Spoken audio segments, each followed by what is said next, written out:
Thank you for joining me today. Okay, so I just want to get into how sex is being used as a distraction, all right? I can go a lot deeper into this, but I just want to touch on this.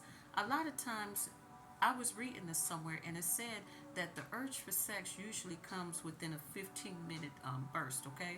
So if you get in the mood, okay, you get aroused or anything, those first 15 minutes are the strongest, all right? After that, that usually dissipates, that urge usually goes away.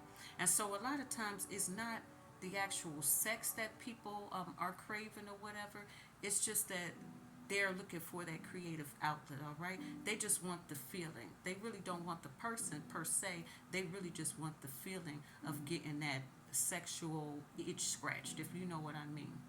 So, with that being said, once that is done, you'll notice that a lot of people just go back to how they were before. Okay, they don't really bond with this person the way that you would think they would.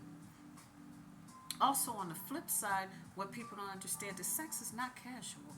All right, sex has a lot of spiritual entities within it, and so I was just reading that like 10 million or 10 billion bacteria is exchanged just from kissing another person. Just imagine the different sexual acts you can do with someone, all right?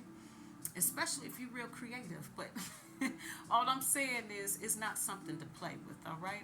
And a lot of times people use sex as a way to, cover up trauma or their insecurities, their shortcomings. I talk about that in a few of the other videos. But what they don't understand is when you have sex with somebody, you're actually bonded with them. That's what sex is supposed to be for. Okay, making love, sexual intercourse is supposed to be within a union of two people, marriage or whatever, and then you have children from that. So it's supposed to keep you in a loving feeling. That's why all of these serotonin and dopamine and all of these different chemicals are released to, have more favor towards that person in your eyes. And what society has done as a whole has taken that away. They said, okay, well, hey, you can have sex, be liberated, so forth and so on, especially with men. But what I try to tell men is, listen, if you don't even know your power as a man, you will never be able to respect a woman's power as a woman, and then vice versa. Because people need to do more than just hop in the bed and hump a few times or do whatever it is they do. Y'all need to start really doing some research and see how this can affect you or how it is affecting you. And a lot of times, all that sexual energy is just the need to create.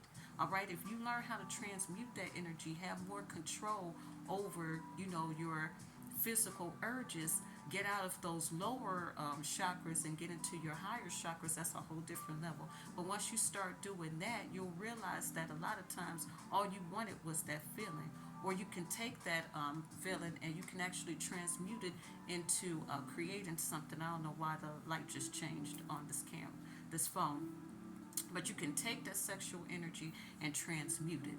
All right, so that's why a lot of people are going celibate or going abstinent or doing seed retention, because they realize how powerful these types of energies are. All right, so I don't want to ramble or anything. All I'm saying is be careful with sexually transmitted diseases, spiritually transmitted diseases, unwanted pregnancies, and all of that. But you also have to understand that when you have sex with someone, you're actually bonded with them, whether you know it or not. You're taking a piece of them with you, they're taking a piece of you with them as well. And so you need to be careful, because that's a gift. What you have, man or a woman, is a gift. And if you don't know that, then you're going to just be giving it away. And it's not going to be favorable. All right, I'm telling you, sooner or later, your body is going to start to feel the effects of it. And they write about that as well. So, yeah, if you enjoy the content, subscribe.